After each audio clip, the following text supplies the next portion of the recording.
Hello, everyone. I'm joined by Darren Barker today, former middleweight champion of the world, uh, former trainer of champions, kinda, nearly, and pundit as well. Commentator or pundit? What would you say you are? Both? Both. I'm going to ask you now to give me the three of them in order of which you enjoy or enjoyed the most. And then we're going to discuss each one in some depth. So, what's Uh, the um, three? so the three being trainer, pundit, commentator. No, trainer, pundit, fighter. Oof. Oh, good question. Well, trainers definitely last. Well, You scarred me for life. But yeah, trainer definitely last. Oh, it's a good question. I love what I do now. Um, but fighting, I don't know if like boxing and having my arm raised, I don't think you can ever. I don't think I can ever beat that. if But you it's close. if you got paid the same for all three jobs, what would you do?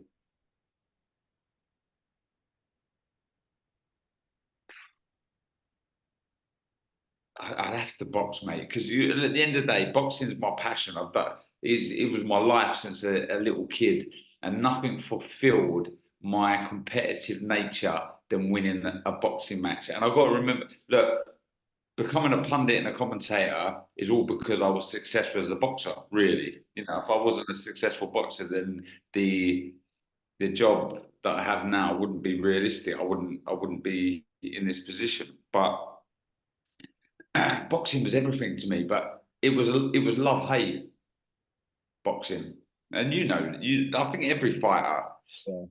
can testify and agree with me because it's so hard. It's just so hard. The pressure of a fight and having to win and having to progress, the training itself, putting your body through hell. I've never really understood, and I still don't understand it to this day when people say, "Oh, I love training. I love being in the gym. Training's brilliant." Well, are you really training hard enough? If you like, literally every time I trained, I felt physically sick. You can't tell me that you actually love that feeling. So it was a love-hate relationship, but the wins, the highs in boxing, but not much comes close. So we'll start at number three, the training. Gone. So you only trained me, is that correct? Am I the only fighter you've ever trained? Yeah. The first 4 weeks, the first 5 weeks though were brilliant, weren't they? Yeah, we had a good crack, didn't we? Sounds like it. We because I didn't know myself if it was something I wanted to do or I didn't want to do. But you could sort of beat me into surrender. Um, and because I was started off as your advisor, Yeah. and then somehow I've become your trainer. But um, like we just I just said it to you before you press play on this. I will forever say that you underachieved.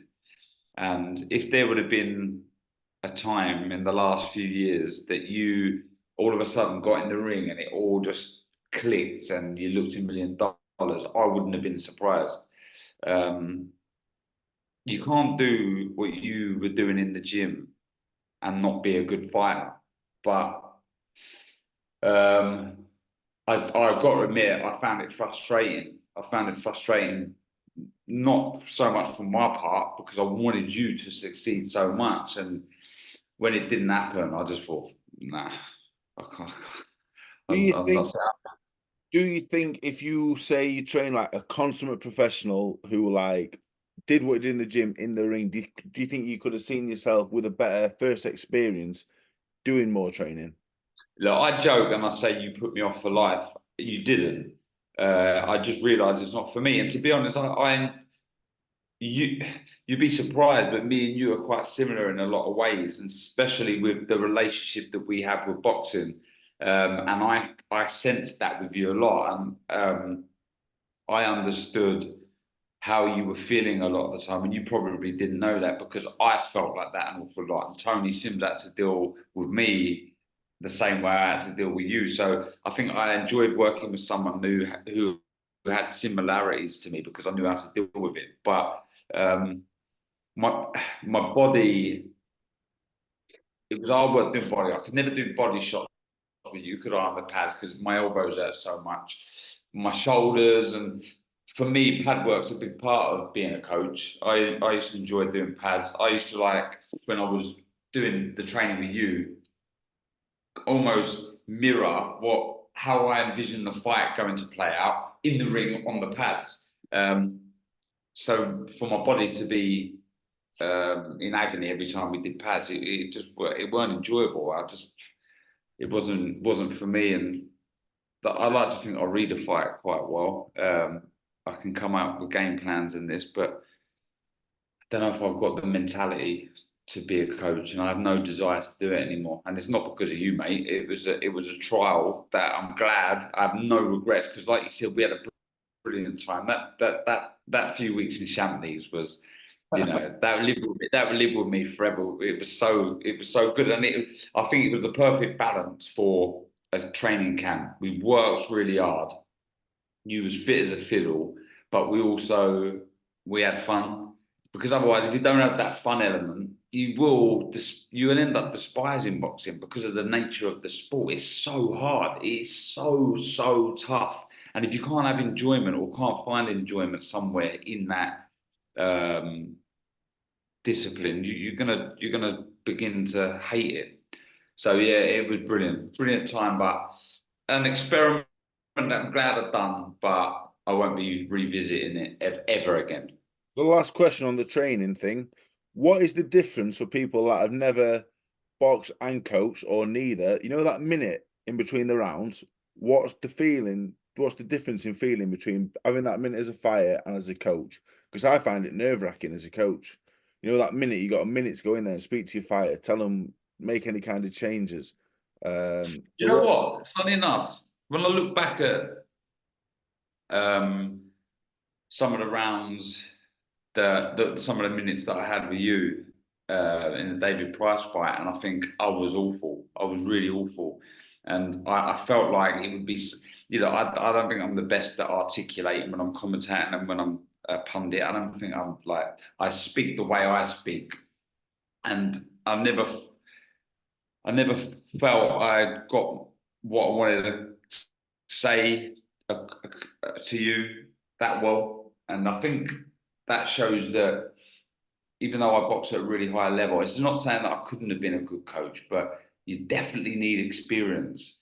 I guess I think you're probably understanding it now. You know, as time's going on, the more you're coaching and the more you're in the corner on fight night, you're expressing and getting your instructions over a lot more clearer and easier than when you first done it.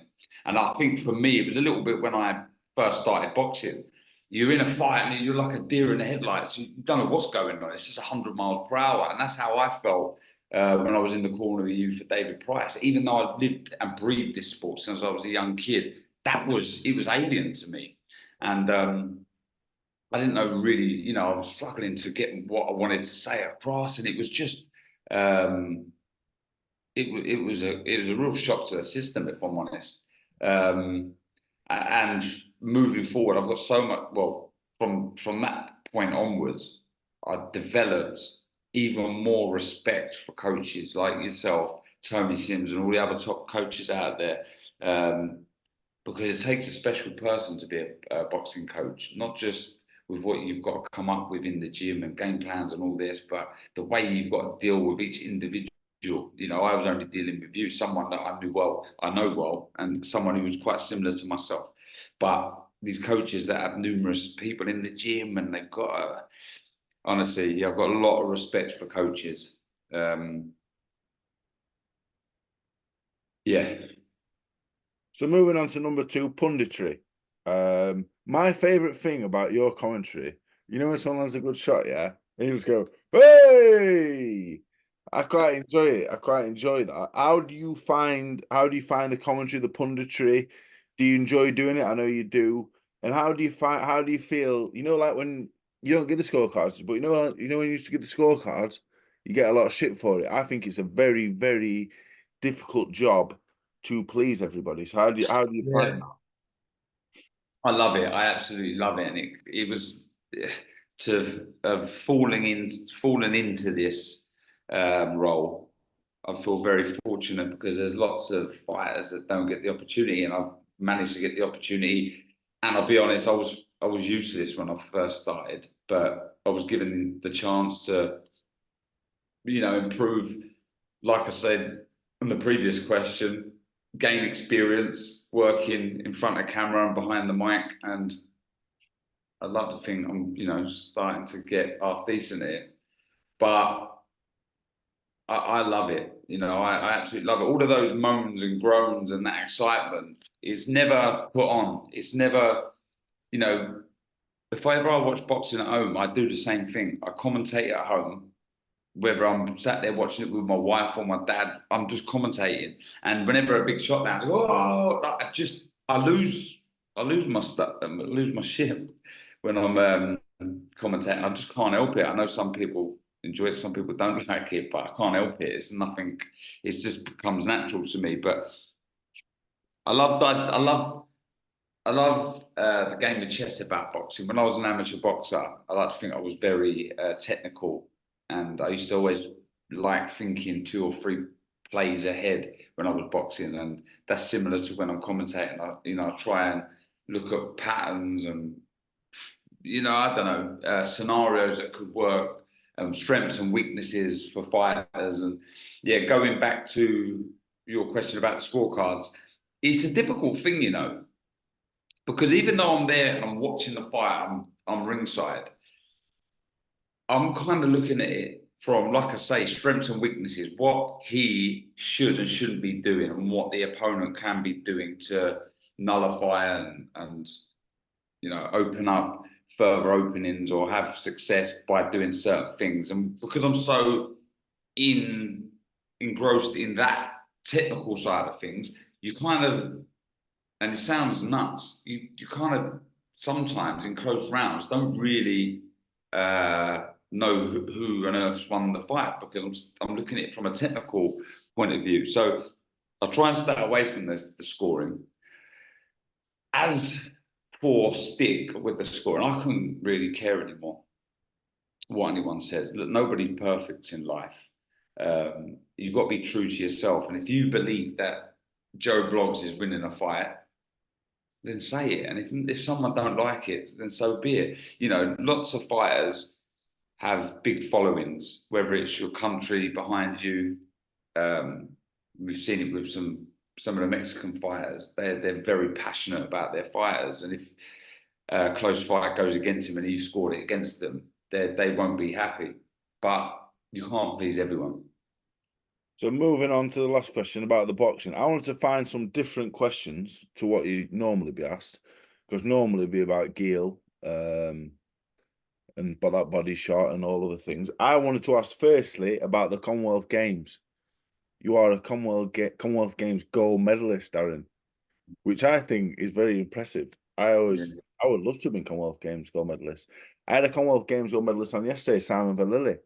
He won the gold in 2010. So you won it in 2002. You beat Paul McCloskey in your first fight. So tell me about winning the Commonwealth Games. How does it go down? Like where was it? Was it in Manchester or? Manchester. But how does it Do you go know down? what? It's up there, Dave. It really is up there with the world title. I think it surpasses every other achievement, bar the world title I had as a Better than the professional. British title, better than the British and the European. Right, it's up there. British title meant a lot to me, but I think the Commonwealth Games gold medal, yeah, it was really, really special. And how it all come about is I got to the semi-finals of the ABAs. I lost on the count back on the old computer scoring to Tristan Davis, Liam Davis's dad. Yeah. Oh, Um, really? Yeah. yeah, he beat me in the semi-finals on a count back.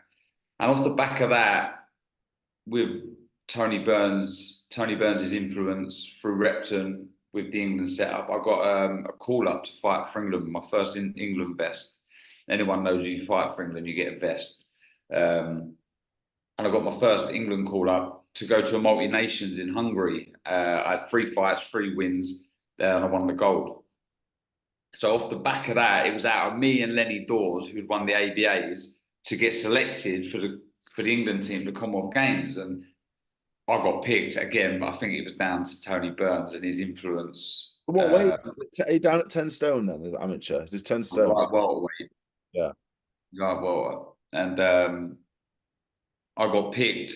And then, yeah, it was, mate, I was very immature as a youngster. I still am now, but 19 years old when I got selected, and I could not believe it. Getting all my kit, all the Puma Team England kit, and I had bags of it.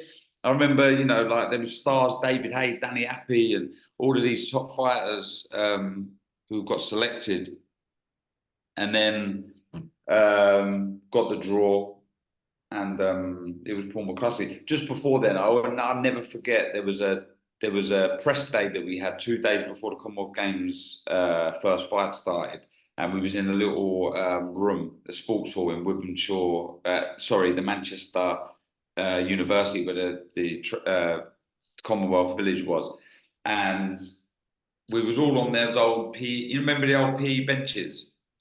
You know, you score. We're all sat on them, every single fighter, and there was loads of press there. And one by one, the press were picking out fighters. So David Haye, Danny Appy, you know, Stephen Burke, blah blah blah. They was all getting picked out one by one, and I'll never forget it. There was 2 of us left. It was me and Matthew Marsh sat on the bench, and we were thinking, oh, this is a little bit embarrassing. No one wants to talk to us. And Matthew Marsh got picked out to go and talk to someone. And I was sat on the bench on my own because I was a bit of a wild card. And I remember thinking, flipping heck, no, nobody wants to talk to me. I'll show them, sort of thing. And then Paul McCluskey was my first fight. And I'll say it was my hardest fight. It was very, very close. It's tricky, southpaw. So I had my first 2 fights at Wivenshaw Forum or something like that. And then beat him. Then I beat Jamaican, stopped the Jamaican. Then I had a Ghanaian in the quarterfinals. So this was to guarantee me a medal. Beat him. And then in the semi-final, I was supposed to fight a Nigerian. And I go to weigh in the morning of the fight. And they looked at a bit of paper and they went, oh, I think you've got to walk over to the final. What? I think we've got to walk over to the final. No way.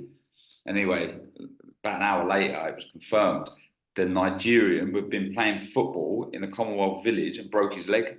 So he was at a fight. And it's funny, you know, when they say you need a bit of luck in life, that was that example, because he probably would have been my toughest fight. And I probably, you know, there was a good chance I would have lost and it would have been a bronze medal that I walked away with. But he got injured. I get moved into the final and I beat the Ugandan flag bearer in the final. And it was a banged out MEN Arena, banged out, all, you know, 99% British people there, or English people, sorry, all cheering me on. Incredible, mate. Incredible. Did you turn pro straight off the back of that then? Did you turn pro straight away? No, I then was when we got selected for the Commonwealth Games, a lot of us who had never been funded by Sport England before got put on £750 a month. They said to us, if you medal, you'll keep the £750 a month, but if you win gold, you'll move up a level and you'll get £1,281 a month. Remember, I'm 20 years old. I turned 20 just before the games. I was selected. I was 19. I turned 20 just before the games. I won gold. I was getting £1,281 a month. It was incredible. So I stayed amateur, and the goal was to get to the Athens Games. So I went to the 2003 World Championships. I lost in the quarterfinal there to Andre Berto. Yeah. Roberto beat me by 2 points, and to this day, I'd like to think I'm a modest in victory and modest in defeat. But I beat Berto. I truly believe I beat him. But anyway, I was 7 points up going into the last round. He beat me by 2, and I don't know how he got those 9 points. anyway, yeah. So then I went to the qualifiers, Olympic qualifiers. The Europeans was the first qualifier. I beat an Italian in the first fight. Then Andy Lee beat me in the second fight. And he went on to qualify for games. And then I got beat in the final qualifier in Sweden. And then I turned pro, 2004. So moving on to your pro career, you know one of my favourite fights of yours is, don't you? Bendel. No, a very early one. You showed me. I never even seen it before. Oh, Paul Samuels. Oh, Samuel, that was the best knockout I've ever seen. Yeah, it was a bit controversial. Did you think, you know, like when you're watching Paul Samuels, yeah, and Paul Samuels catches with a good shot, are you thinking I'm going to be IBF middleweight champion of the world one day after that fight? You know, early in your career, you're kind of, you're not setting the world alight. Are you thinking I'm going to be world champion one day? Are you thinking like, what am I doing here? No, like honestly, mate, I've never believed in myself. I still don't believe in myself now. And I'm trying to, as a 42-year-old man, give myself a bit more um, credit and a bit more, I don't know, a bit more belief in myself. And when I was boxing, I never believed in myself. And it was probably a good thing because it made me work harder and it made me want to improve all the time because I never got complacent ever. But I remember Tony Sims sitting down with me in 2004 when I turned pro and said, look, this is what we'll do. We'll go Southern area, British, Commonwealth, European world title. I remember going to Tony, do you think I can do that? Do you honestly think I can do that? And he went, look, if you put your mind to it, you can do it. He goes, just you're very, very talented. And you can go a long way. And I believe you can do it. I wouldn't waste my time otherwise. I was like, so he knew how to deal with me, Tony. But no, I never believed I would be a world champion. No. I think at that stage there when I knocked Paul Samuels out, I was really striving and aiming to be a British champion. If I could be a British champion, that would have been honestly, I could have retired a happy man with a British title, but I just kept, I don't know. So further on, you ended up boxing Martinez. Is he the best you box? Better than Gil, Sturm, best of the lot, would you say? Yeah, yeah, I would. Like, I don't have many regrets in boxing because I achieved more than I ever dreamt I would. But look, I'm not saying I would have beat Martinez, but I definitely showed him too much respect, and I think I could have put my foot down a little bit more and been a bit more aggressive in the second half of the fight, which he done. But I never, look, he's a future Hall of Famer. I never want to say that I would have beaten him because I've got too much respect for the man. But I do believe I could have done better in a fight that I did do well. Definitely the best yeah, he's definitely the best I fought as a pro. I think the best I ever got in the ring with was I Mikhail know this Kessler. one. I know that one, yeah. Yeah, I'm about to Kessler. prove to you that. Listen then and tell you, Kessler, yeah. Kessler was the best I'd ever got in the ring with. Yeah, I went to Copenhagen for a week to spar with him, and I had a really good spar with him the first spar and a half, and then I think the second two spars he just smashed the life out of me, and I just thought this is a hard man. Did you spar Froch as well though? I've done hundreds of rounds with Froch. You thought Kessler was better than Froch? Yeah, then the only reason I say that is because I'd sparred so much with Cole, I knew how to weather the storm. Cole would probably do maximum 3 bursts around, and I knew if I could weather the storm, move and stay out of trouble, I would do all right with Cole. They were never easy spars; they were always very hard. But I just sort of knew how to navigate myself through those spars. I used to do 12 rounds with Cole, a lot. But I learned an awful lot from sparring with Cole, what it takes to be an elite. Well, I wouldn't say I was elite, but to be in company with elite level fighters, you learn an awful lot. But Kessler for me, it was an uncomfortable experience. In that last spar, it was horrible. Did you ever spar Karzagi as well, or did you never get to spar him? So I'm really good friends, as you know, with Joe. And when I went to Copenhagen to spar with Kessler, he was training for Joe. But as you know, you're an individual sport, and you don't give a toss about anyone else. So it was not like even though I had a lot of respect for Joe, I didn't know who Joe was. I didn't know who Mikhail Kessler was personally. I knew who he was as a fighter, but I was going to Copenhagen to better myself as a fighter. So Joe always gives me a bit of stick saying you were helping Kessler prepare for our fight. But I never understood why they brought me in either, because obviously Joe was a southpaw and I was orthodox. So It shows you how good Calzaghe were, though. If you say Kessler were that good and he went and beat him. yeah, I think he beat prime Kessler as well. Like no doubt, young, hungry, horrible, aggressive, spiteful Kessler. I think he beat the best Kessler for me, Joe.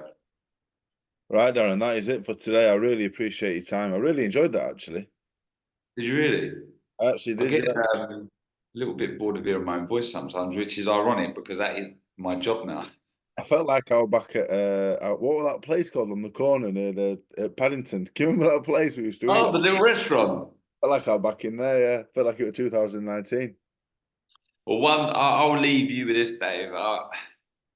You've left your mark on British boxing, that's for sure. Though I will always say, and I will stick by this, and I say this to lots of people, not just you, and it probably winds you up, but you've definitely underachieved. And I know you're saying you've got one more roll of the dice and you're going to have another go, blah blah blah. But what you do have in abundance is a very, very good boxing brain. And what you're doing now with these younger lads and ladies is so respectable. I respect you a lot as a man, for what you can do for these younger generation. Though you may have underachieved as a boxer, I think you're going to, if you want to, become a very successful coach in the future. And I love you too, Darren, as well, if that's what you're trying to say.